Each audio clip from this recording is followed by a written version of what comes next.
Hello everyone, this is Loco S, and welcome to DCS 2024 and Beyond, a breakdown video.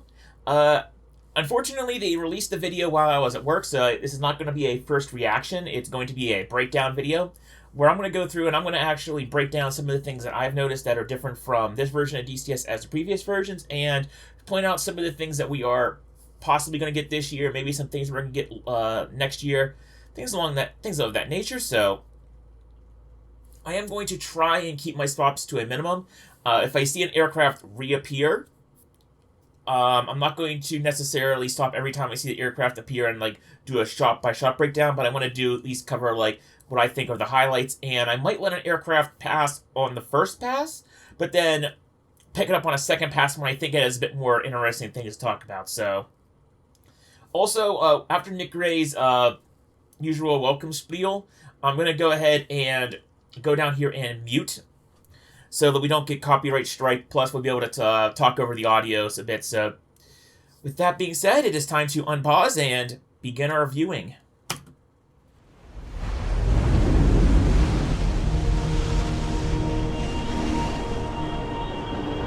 Hi, this is Nick from Eagle Dynamics, and welcome to 2024 and beyond.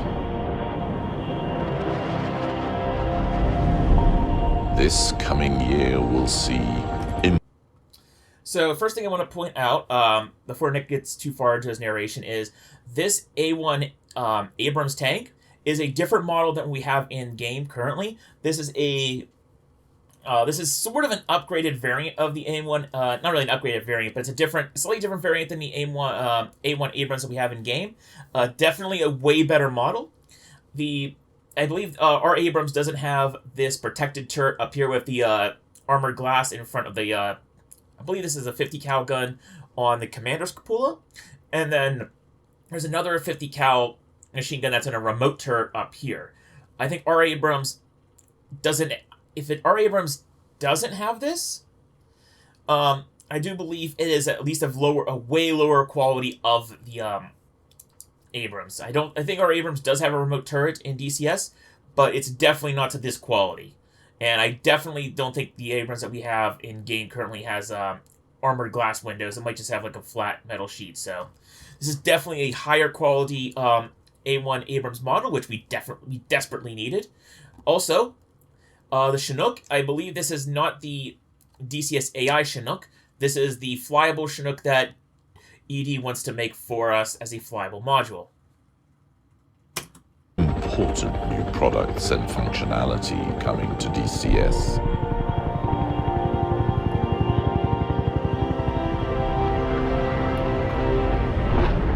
DCS truly is a community success story, entirely driven by your passion and vision. We share your ambitions and hopes for the future of digital combat simulation and embrace the tough challenges ahead. Thank you, all of you, for your unwavering support. And thank you for making our dreams come true.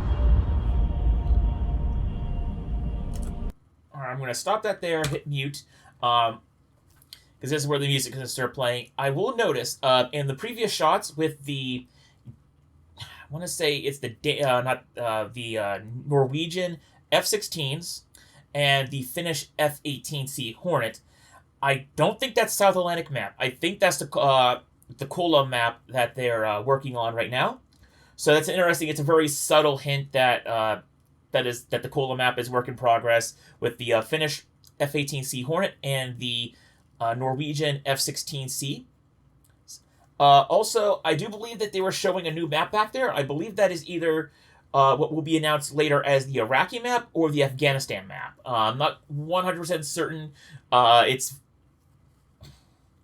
one of those things where sometimes with, for instance, an Iraqi map, unless you see some of the cities and the landmarks in those cities, sometimes it's a little hard to tell necessarily one area from another. You can definitely, it's all sort of deserty, mountainous terrain to me. There's nothing I could pick out as being very distinctly from one area or the other. But then again, I've never been to those areas, so it doesn't help. Now, before we get started, I'm gonna pause it quickly after this shot comes into more focus. So, all right, here we have the. I believe these are the LSTs and the landing ships and cargo ships that are in the World War II assets pack here in the back of this image. But so these are already in game. But up here, we have the Essex class carrier, which is going to be newly introduced to DCS with the F4U Corsair. So we have the twin 5-inch gun mounts here, aft and fore of the carrier island. Plenty of AAA 20mm AAA batteries down here along the deck. And then we have back here, as we will fly by, all the F4U Corsairs. So there we go. We got a nice panning shot over these F4U Corsairs with wings folded. Do believe this is Maranis World War II island. I want to stop here. I believe this is the Agato class Japanese light cruiser or cruiser. I'm not quite sure if it was the. I think it was classified as a cruiser, not like a CA, not a CL in the Japanese Navy, the IJ Imperial Japanese Navy. So these are Agato class cruisers. So we're getting Japanese warships, so that's a big plus for us. So we are getting those in game. Going to be interesting because we don't have assets or flyable modules yet of the SBD Dauntless or the TBD Avenger torpedo bomber. So if we're gonna be attacking these ships with player aircraft, it's going to be with either the F6F Hellcat or the F4U Corsair. So it's going to be interesting to try to attack these with rockets. I wonder, and here's the important thing that I wonder about. So we have a Japanese cruiser. Are we going to, especially a more Japanese heavy, more in line with the Japanese heavy cruiser, I wonder if we're going to get a Baltimore class heavy cruiser for the U.S. or a Cleveland class light cruiser, or ideally a Fletcher class destroyer. Especially with the Fletcher class, it was the most numerous destroyer class built in World War II and one of the most numerous combat ships built in the history of the world.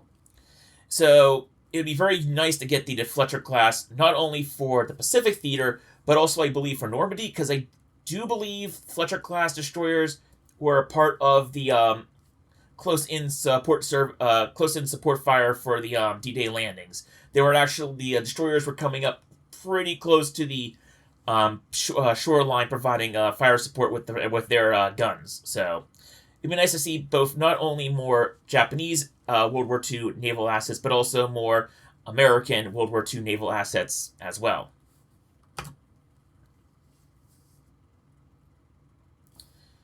This, we had a shot of the F4U Corsairs on deck on the Essex class carrier. This is a F6F Hellcat. You can see different nose structure, way shorter nose. Their nose has this air scoop underneath the engine. Wings fold on the F6F backwards, as opposed to the Corsair where they fold upwards. So we can see F6F Hellcat. So we're going to get the Hellcat and the Corsair, which are among the two more popular and well-known and even numerous fighter craft in the Pacific theater, so especially in the later war period. So that's good to see those two aircraft in sim and pretty far along. It looks like the F6F is actually decently along, so hopefully it comes this year. The new B-52s, my beloved F-14s, the newly remodeled SA-6, F4U Corsairs again. Looks like this is the I'm gonna say this is the DCS Marianas Island map. You have B-17. You have Army Air Force B-17s and P-47, or I think it's P-47 Thunderbolts. I keep on forgetting if it's P-47 or P-48. We have Thunderbolts back there. And then we have, obviously, this This is definitely a more tropical climate than your other World War II maps, so this is definitely Marianas World War II. A6Es. Nice to see them still flying around. Alright, now I do believe this is one of the few shots we get of this aircraft. This is the A7E Corsair 2. Yeah, we're getting two. We could very well get 2 Corsairs this year. This is the Corsair 2. This is a cast platform. Kind of the lesser known cast platform of the Vietnam era. I believe this is very much a late Vietnam era and more of an 80s aircraft for DCS World, so it'll fit right in on the carrier deck with your F-14s. Unlike the A6E, it's a single pilot aircraft. It's a single aircrew aircraft, so you're not going to have a bombardier co-pilot. It's just going to be all you up there in that cockpit. But single engine, single pilot. I do believe there's no belly mount on the A6E or A7E, but you do, I believe, have 6 wing stations and unlike the A6E, the A7E does have a internal 20mm cannon, so you do have that. So I am looking forward to this aircraft. It's definitely going to be... I do believe that if we're going to get one of the A-series aircraft that we have planned, it's going to be the A7E this year. A6E, doubtful. A1H Skyraider, extremely doubtful. But I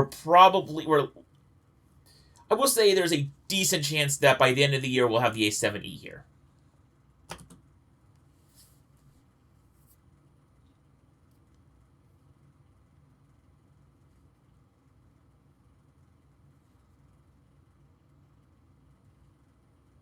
More of that World War II grainy film that they introduced in a recent patch, which is really cool to see it in a cinematic in this inverse. F6F's doing a fancy dramatic turn. Airbase attack. Alright. Good thing I caught this in time. These are the Japanese assets for the World War that are going to be added into the game. I'm not quite sure if they're going to be... I believe Magnitude 3 are the ones working on all these AI assets. So I think... I would kind of hope that that they'll be just included for free in the game. But maybe they might have a deal with ED that they get a bit more funding if they add them into the World War II assets pack. No idea. We'll see when the time comes. But we have these are 2 Japanese light tanks. I forget the name of the Japanese tanks. They're in World of Tanks, and I'm quite sure I've seen their names once or twice, but they're usually 2 Japanese syllables. So I forget the name. I forget their names though. But these are definitely Japanese light tanks, and I have a feeling that this is an amphibious Japanese tank. Again, I'm not too familiar with the Japanese tanks in World War II. Don't worry. If there's any historically accurate missions for DCS World, the Japanese tank force is actually, believe it or not, pretty insignificant. I do believe during the course of the war, their tank corps wasn't all that numerous. They were mostly focused on ships and aircraft. They never produced that many tanks, believe it or not. But we have some... I want to say those are zeros in the background. The only other thing they could be is the Kai. Not the Kais, but there was a... it looks like the Zero, but it's a later variant. I always forget the name of it. Some more grainy film footage, which looks really cool.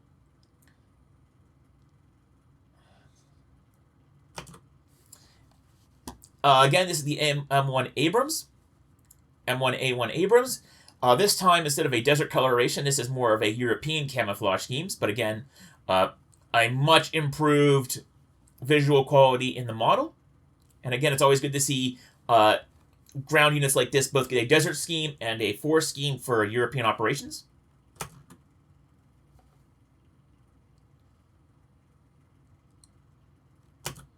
Alright, I'm going to stop this one here, because this is a very big thing to note that someone on the Lima Kilo Discord, it's the Discord that Flashpoint Levant, it's basically Flashpoint Levant's Discord is Lima Kilo, and over here, with this A6E, they pointed out that the fact that this A6E is carrying harms indicates that it's using one of the more advanced A6E models where it's using the Swift package, which grants it access to a wide variety of air-to-ground ordnance. So this is not going to be a quote-unquote baseline A6E that we're going to be getting. It's very likely we're going to get the A6E with a Swift package, which allows it to carry way more different types of air-to-ground ordnance. So AGM's 88 harms here.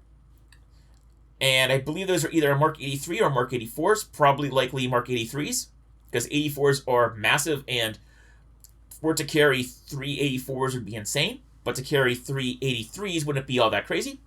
Also, again, note that the A6E does have an integrated targeting camera right here. So unlike other aircraft in DCS where they have to carry a targeting pod, the A6E will always come equipped, well, should hopefully. There might be an option in the mission editor to disable this. Maybe, maybe not.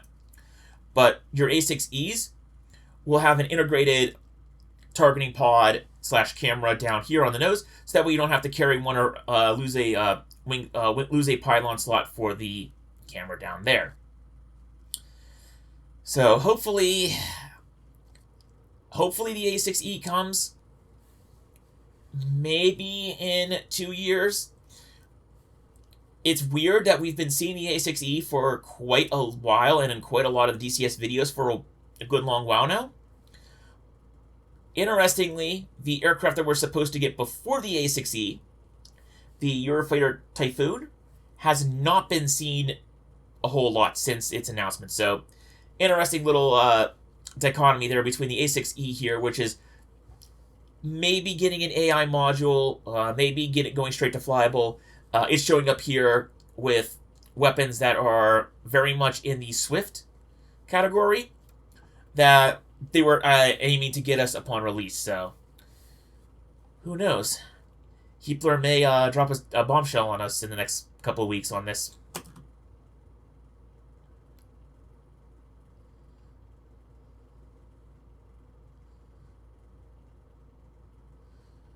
Again, that Vietnam era film grain, and then we have a World War II era film grain, puts a very great effect here on these maps to get some really cool vintage style photos and visuals here.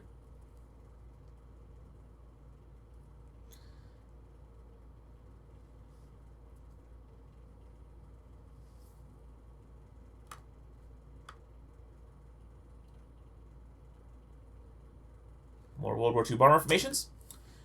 I want to point out the DCS LA-7 is actually seemingly, from their devs and from what they've been saying, fairly well along. So I wouldn't be surprised if we get the DCS LA-7 later on this year. These are the Octopus G, the guys behind this, are the ones who did the I-16. So it'd be cool to get a more modern, quote-unquote, World War II aircraft, or at least something that was more late war than early war like the I-16.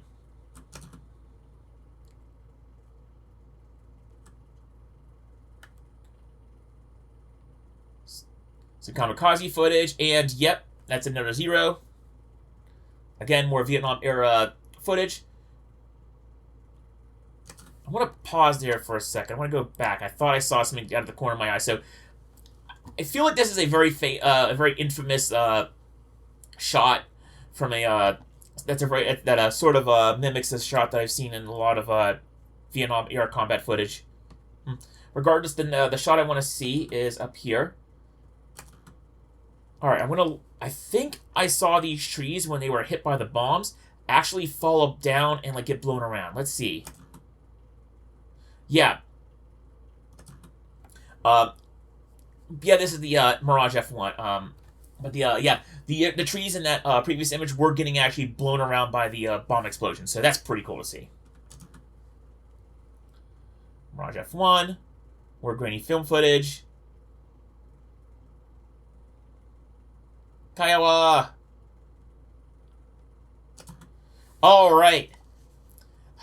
So, Razbam, gotta have a bit of a talk here. You said 2023 was the year of the Strike Eagle, and it was the year of the Strike Eagle. But you said the Strike Eagle was coming out soon, since the start of 2023, and it took you half a year, so... I mean, you did promise on... You did say that with the Strike Eagle coming out in 2023, and you did deliver in 2023, so... Hopefully you don't constantly say that you're MiG-23 here, which you did say was coming out in 2024. Hopefully you don't soon us to death this time. Say that it's soon, a little bit closer to its release date. That's all I have to say on this, but I am very much looking forward to the MiG-23 being a thing in DCS World. Red 4 needs love, and we're going to see later that it's going to get quite a bit of love this year. But even just seeing a MiG-23 fleshes out that Cold War era. Great to see. Kiowa Warrior. We've heard good things about the Kiowa Warrior, and we even seen that a recent post by Polychop had the pilot actually reach up to the dashboard, grab his M4. Either it was an M4 or an M6 an AR platform weapon, and actually point it out the door and like shoot at some terrorist on a truck running by. So that's pretty cool. So Kiowa could be a possible release this year.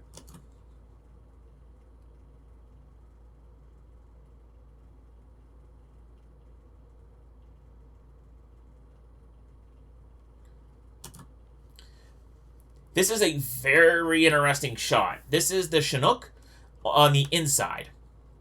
And I can tell because the way that you have these big displays here and all these displays here. If in the 2023 and beyond video, they did a slow panning shot over the console and up over here. And not only that, you have the door, the sealed-in door with a window. It's very much is a Shinook.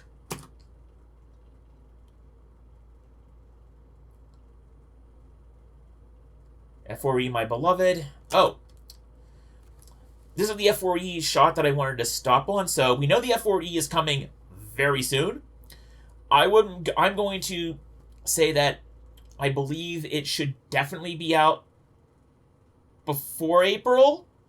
Definitely before May. So this is definitely going to be a very early 2023 drop. Hopefully it holds true. Unless something major happens, which it can. Hey, the world's been crazy over the past couple of years. However, I do want to point out that on the inboard wing pylons, underneath the underneath the sidewinder rails, there are your Shrikes.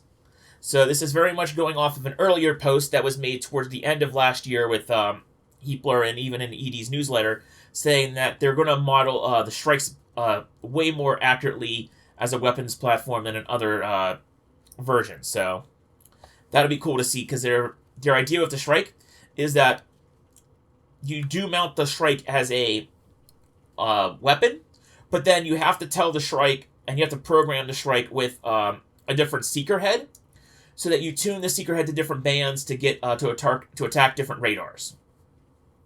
So that's going to actually be a thing that's going to be that's going to be the Shrike's interesting gameplay, is making sure you get good intel, loading up the right seeker head onto that Shrike, and then going out and attacking that one dedicated target.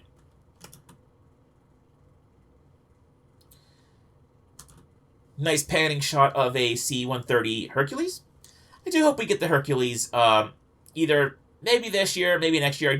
But I do hope we get the Hercules in the next year or two. Just as a logistics platform, and I even would enjoy flying the C-130 as a more chill experience, like going around exploring it. This is going to be the perfect aircraft really for just exploring maps, taking it to airfields that are not really military airfields, that are sort of out in the middle of nowhere, just flying around, maybe making pretending or even setting up missions for humanitarian aid, or just dropping off troops or dignitaries, stuff like that.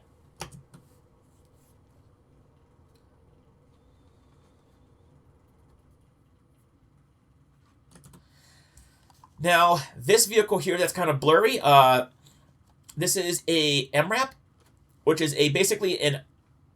It's similar to a function as a Humvee, but it's way more heavily armored. This is supposed to be a mine-resistant, or more accurately for its conflicts in Iraq and Afghanistan, a mine-resistant vehicle. It's supposed to be way more armored so that if it drives over an IED or a mine and they detonate it, it's supposed to protect everyone inside way better than they would be if they were in, say, like a normal a Humvee, or maybe even possibly like an older APC. This is a very much a specialized anti-mine a vehicle. Not really an anti-mine vehicle, it's a vehicle that's designed specifically to protect against IEDs. And it's really cool that we're getting this in DCS because of the two maps we are getting.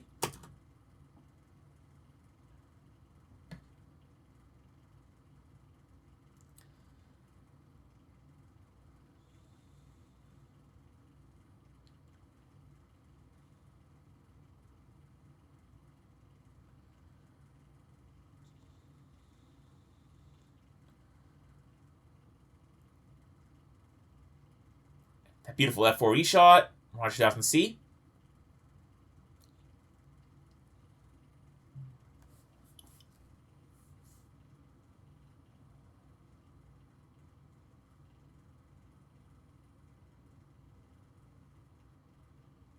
Alright, here we go. Alright, so this is the fun part of the 2024 and beyond videos. Of course, the first part is always fun, but this is where it gets really juicy. So, we're going to get to the big reveals coming up.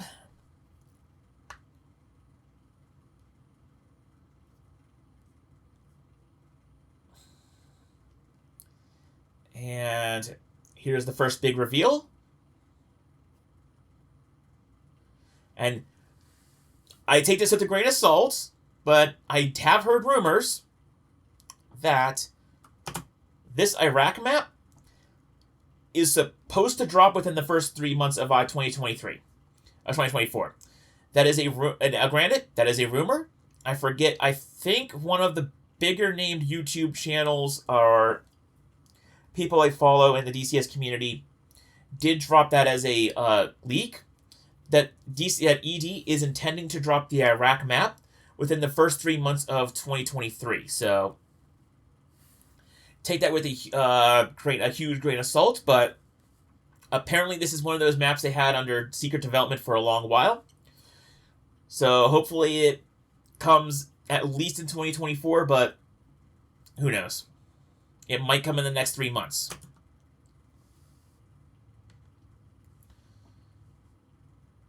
And from ED's newsletter today, they did say that they're going to start with the Baghdad area and then move out. So there is that. And of course, joining Red 4 and the MiG-23, hopefully this year, Fulcrum A. That, I admit, I was not I thought all the rumors about the Fulcrum A or the MiG-29A, I thought those were all rumors. I thought they were all sort of unsubstantiated rumors. But apparently they found the documentation. They found enough open source documentation on the MiG-29A to actually make it a full fidelity module. Now this is the early A. This is like I believe the initial A variant of the MiG-29, but that's honestly pretty good because then that fits in very nicely with a lot of our other 80s era aircraft that we are getting, like and then we already have also too for that matter, like the F-14 Tomcat, A-7E Corsair 2, eventually the A-6E Intruder. So we have those naval aircraft that it can go up against. Theoretically, you could even argue that depending on your loadout, you can use this against F-16Cs, F-16Cs. So you can easily have this aircraft fit into a lot of scenarios and be reasonably balanced in quite a legitimate threat. And yes, technically, sometimes depending on the aircraft it goes up against, it might be a little bit older, but then again, it's not that much older than some of the other aircraft that it's going up against in DCS World. For instance, like the Hornets. This is very much a threat against the Hornet. Very much a threat against the Mirage 2000C. So, this is definitely an aircraft that Red 4 needs. And in addition to the MiG-23, that Razbam claims is coming out this year, I'm very happy for the people who fly Red 4 primarily, because having not one but two more options that are a bit more on the higher end scale than your MiG-21s is going to help them out significantly. So, the only thing really I have to say about Red 4 is at this point, ED or any of the other third-party devs, if you're listening and watching this tiny little YouTube channel, can we get more Red 4 ground attack aircraft and high fidelity? I know we have the Su-25, and the Su-25T is free. The Su-25T is free, and then the Su-25A is part of the Flaming Cliffs 3 set, but it would be cool maybe to get an Su-22 or something along those lines. I definitely would like to fly a fitter. Or maybe even a MiG-27, because I think the MiG-27, they produced some of the variants were ground attack variants. Or more specifically, geared towards ground attack. I'm not 100% up to date on all the Soviet aircraft, but I do remember that there was a couple of aircraft that they tuned more for the air-to-ground role that were based off air-to-air variants. So, but yeah, still, Fulcrum A, MiG-29, you mad lads, you did it. Everyone was saying it was a rumor, and it was like one of those rumors that everyone was sort of knocking, and it didn't seem as likely, but I'm going to guess that there's enough Fulcrum A's in service with a lot of NATO countries and a lot of non-Russian countries that they could easily have found source material and data on them from non-Russian countries, and they were able to get enough of that documentation together to do a release for DCS World. And I do believe this actually kind of gives us hope for a flanker.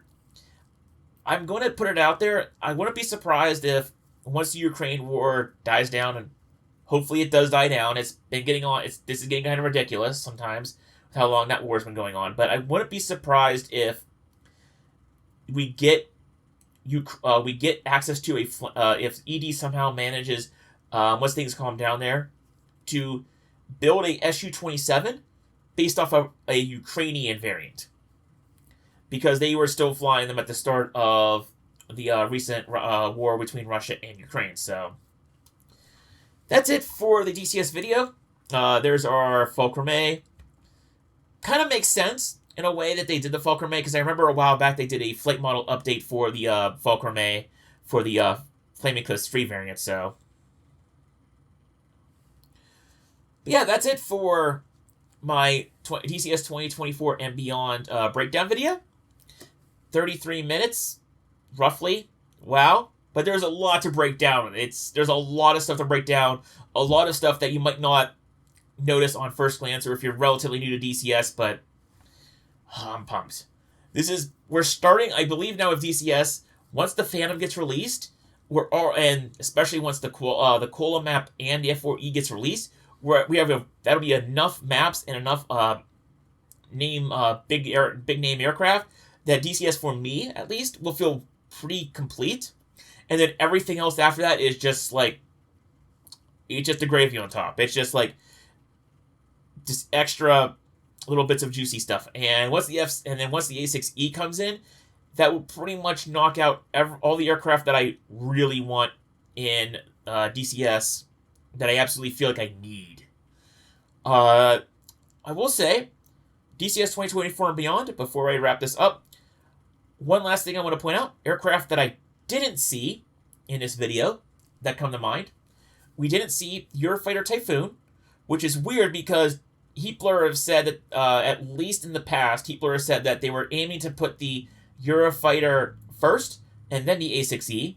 But the A6E has been in videos now constantly where the Eurofighter sort of has been a one-and-done thing when it was first announced, so that's interesting. No Eurofighter. No Tornado, but I think that's a relatively newer project. No Sky Raider.